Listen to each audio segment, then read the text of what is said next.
then according to the Rambam, he's not included in the Jewish community. He's excluding himself. He cannot be included in the quorum. He's excluding himself from the Jewish community. He has to. He cannot leave it. According to the Jewish law, if somebody is born from a Jewish mother, or he's converted to Judaism, he must. He cannot leave. He's constantly considered in a state of sin when he's not following Judaism. But he cannot be included in the Jewish community because he's excluded himself. Because Judaism doesn't mean supporting United Jewish Appeal. It doesn't mean buying trees or helping oppress the Palestinian people.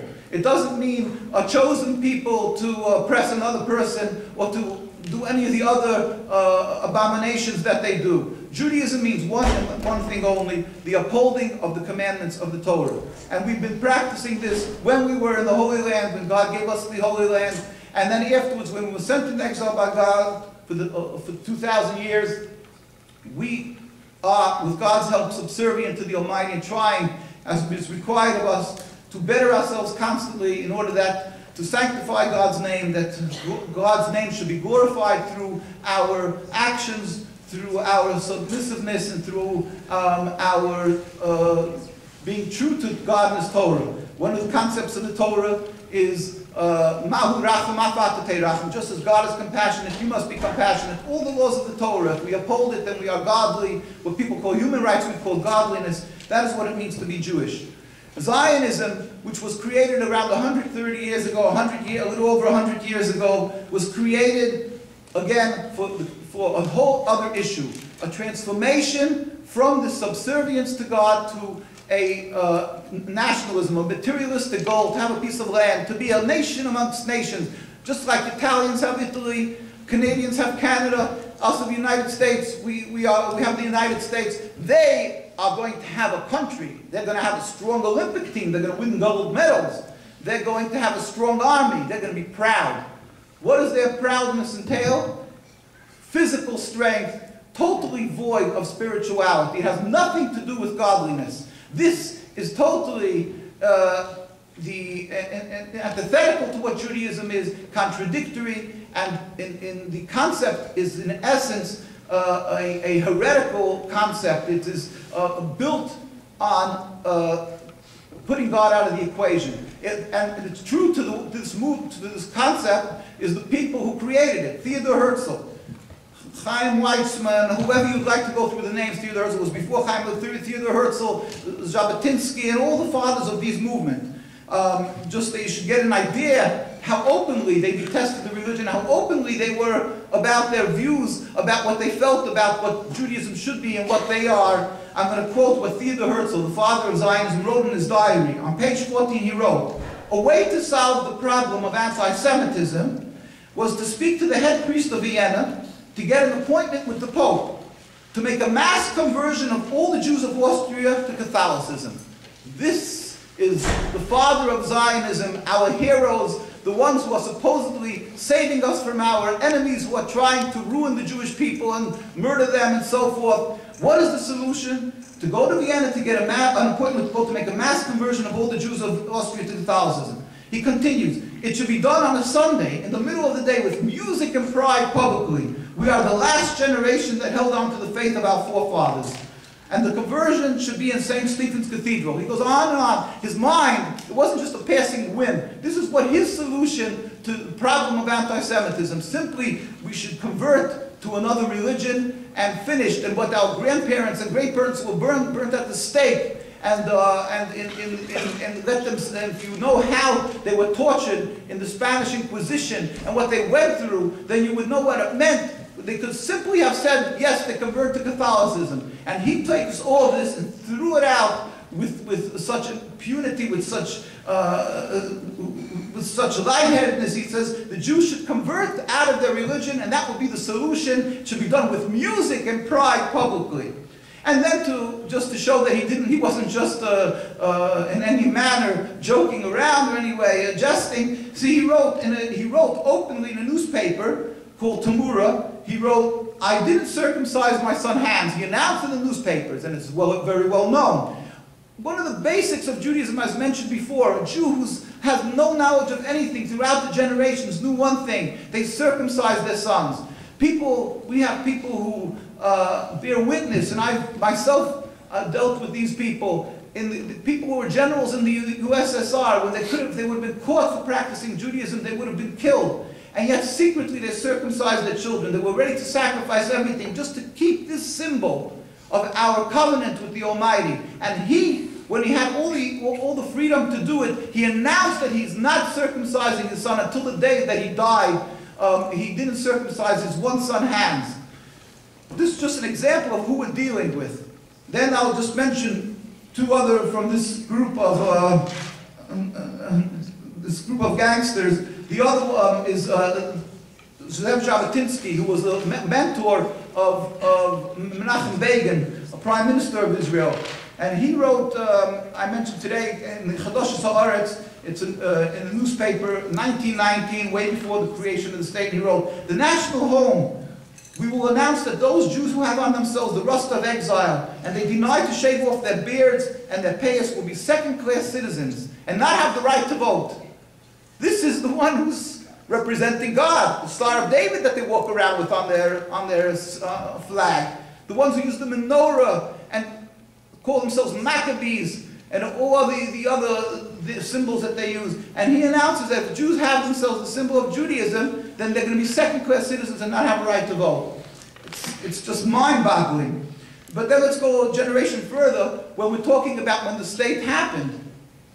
The time of when it was actually in its creation, when the first prime minister and the first president. They have a prime minister and a president. They want to make sure that they're on top of the world. They have everything. So their first president was Chaim Weizmann, and Chaim Weizmann was pivotal in the creation of the state. And they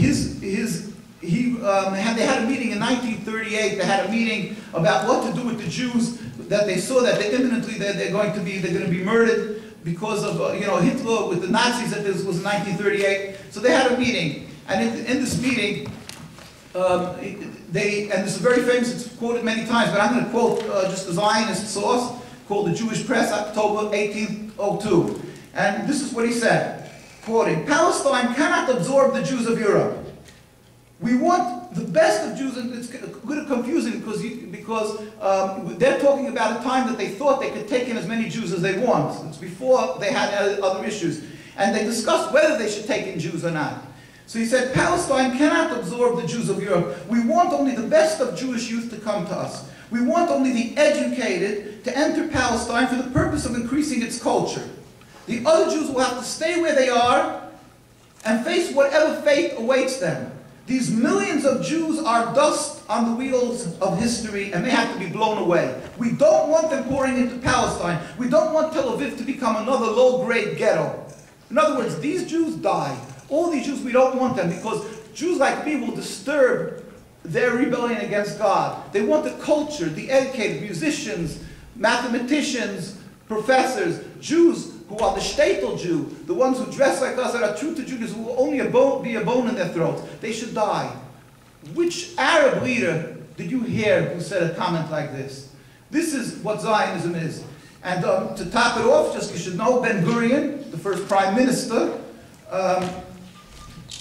when he spoke about the Nazis, so he said, "If I could save all the children of Germany by bringing them to England, and only half to Israel, in other words, save only half of the Jews, if I'll bring them to Israel, I would choose the second."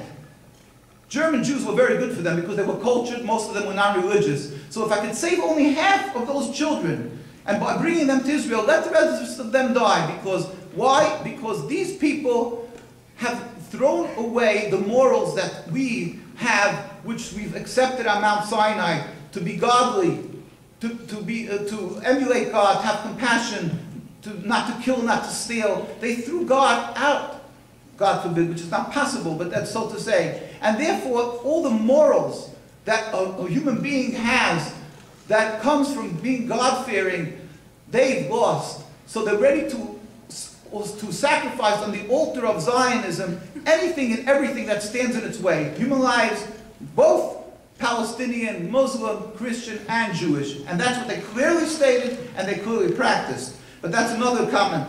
That's another issue. That said, I'm not talking about individual Zionists. You can find all types of Zionists, many people who did try to save the Jews and so forth. We're talking about the movers and shakers, the fathers of Zionism, and the movement, what it's all about. You should have a proper perspective of what this is all about. In essence, again, I just wanted to have a clarity, that you should have a clarity that Zionism is not what it presents itself as a representative of God, as some type of holiness, and that they thank God, like they make these emotional advertisements. 2,000 years we've been in exile, and thank God God has given us back the Holy Land. While the guy's you don't see him, but he's munching a piece of pork and giving the speech there. And thank God gave us back this land. You should know that's a farce. The whole thing is a con job. It has nothing to do. It's nationalism, pure nationalism, and this is what the ones who was talking about Eretz Yisrael, the land of Israel, and the Zion, which is Zion, which means the city of David, Jerusalem, and they're using the Star of David, who wrote the Psalms, know who they are. These were nationalists who detested the religion and wanted to uproot it from the Jewish people. It happens to be that besides in its concept, in its essence, it's a rebellion against God. The whole concept is nationalism. It's also rooted, of course, in blasphemy, because the ones, when you start speaking to them, they'll right away spew heresy. They'll right away talk about, but we was God by the Holocaust. We was God to protect us all. Never again. We're never going to let this happen to us. Never will it happen because they have the state of Israel. These haughty devils, or whatever you want to call them, how could they know when God wants to do what he will do? God forbid God should protect us. But you're going to stand up to God and say, never again? Who are you to know what's going to happen if you're going to be alive the next minute after you're not going to choke on one of your pork chops that you're eating on? This is what Zionism comes. Never again. They're going to come and they're going to show, oh, they had the 6-day war. They had miracles. Look at the miracles they had. Now it will be peace. Or the Oslo Accord. They had the famous handshake. Now it's going to be peace. Everybody's going to love them. This is what it's all. And then what happens? Something happens. It spirals again, and they lose their something happened. Oh, so they have these big think tanks. Now they have the solution. The ABC Accord, the BC, the Y Accord, the D Accord, the Camp David Accord, go through the list of whatever they're holding by today, and they'll create walls and they'll do whatever they want to do. Why? In order to give themselves, to be able to show the world, now it's going to be peaceful. And you know why it's not peaceful? In the Torah it says, if you, why are you transgressing the word of God? It will not be successful. They cannot have a successful peace because it's a rebellion against God. Why? Because, like I say, it's rooted in a heresy. God cannot protect us, we have to do something. So what would be wrong with the national home? Well, first of all, as is explained, it's to totally transform the religion into nationalism. But secondly, God foresaw people like this. And he saw that people in 2,000 years of suffering will be impatient with the exile, and they're going to try to create a state. So God warned us with the prophecy of King Solomon. That's one of a prophecy. It's in the Talmud. It's part of our basics of Jewish teachings, the Maral of Prague. Whoever knows, everybody speaks about it. They say that it's part of the basics of Judaism. In this oath of God, we will put under 3 oaths. Not to return in mass to the Holy Land. That means in large numbers, since the destruction of the temple. Secondly, not to rebel against any nation. We have to be loyal citizens in every country we're residing. It's a responsibility of a Jew to be a loyal citizen. Thirdly, not to rebel against any nation. The Jewish people upheld this for 2,000 years. We know our requirements. Time does not allow me to get into, but let me just mention just an anecdote or something, a thing of Daniel, the prophet. Hananiah, Mishael, Azariah. I always forget the English name for Hananiah, Mishael, Azariah.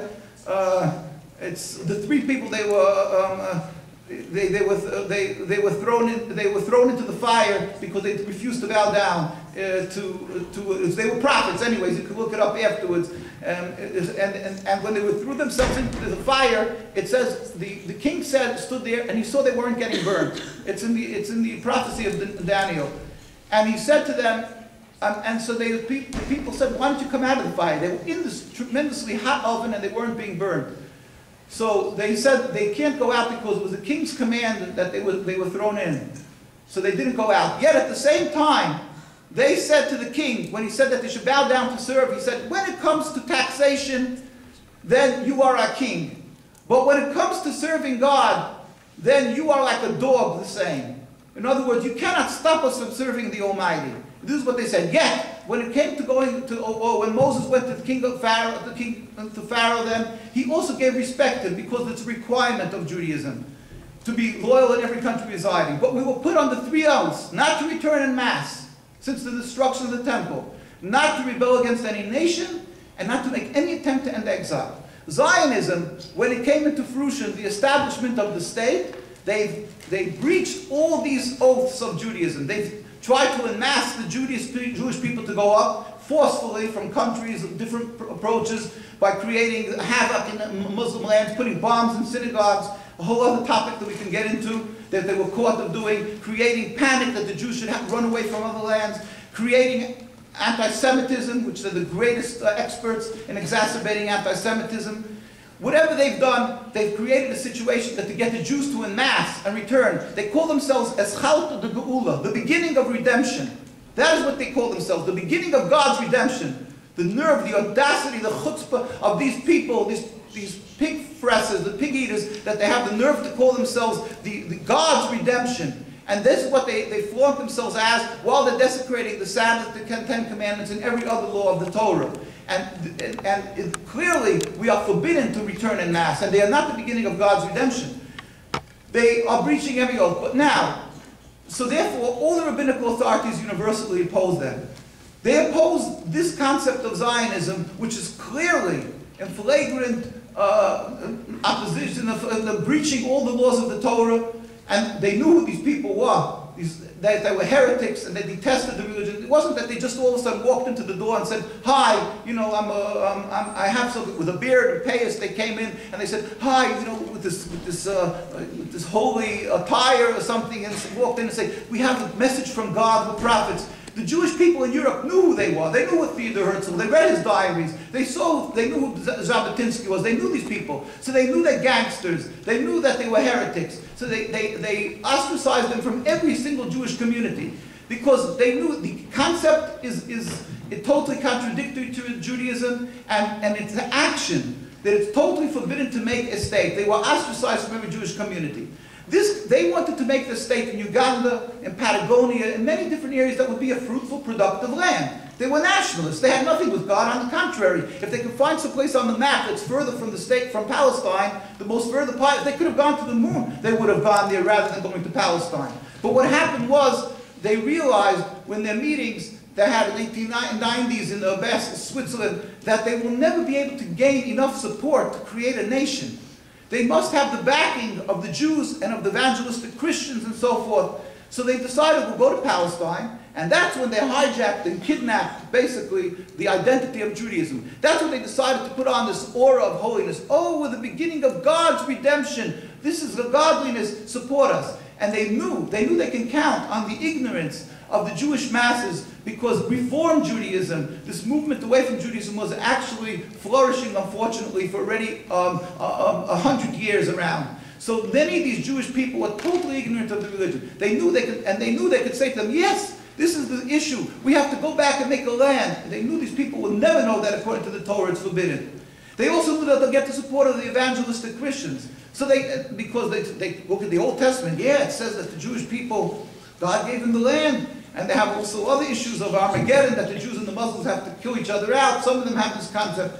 Other evangelistic Christians, I don't want to accuse the evangelistic Christians, all of them, of supporting the Jews going back to the land because they want them to be, to kill each other out with the Muslims or accept Christianity. Many of these people have good hearts and they simply feel sympathy for the Jews, so they support them going back to the land. Whatever it is, but it's built on a falsification, on a misinterpretation of the Torah. That the Torah states that the Jews should go back. No. But they knew the evangelist Christians believed in that the Jews have to go to the Holy Land. So they supported this concept. But they decided they're going to go to Palestine.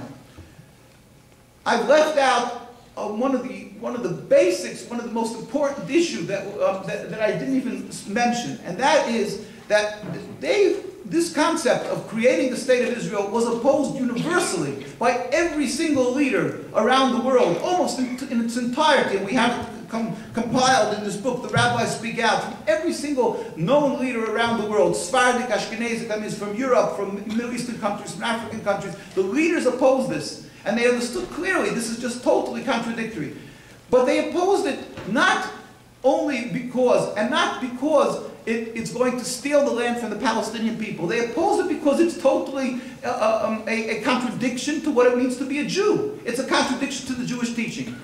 But when the Zionists decided to create their state in Palestine, and they went up there to create their state, they had a technical problem.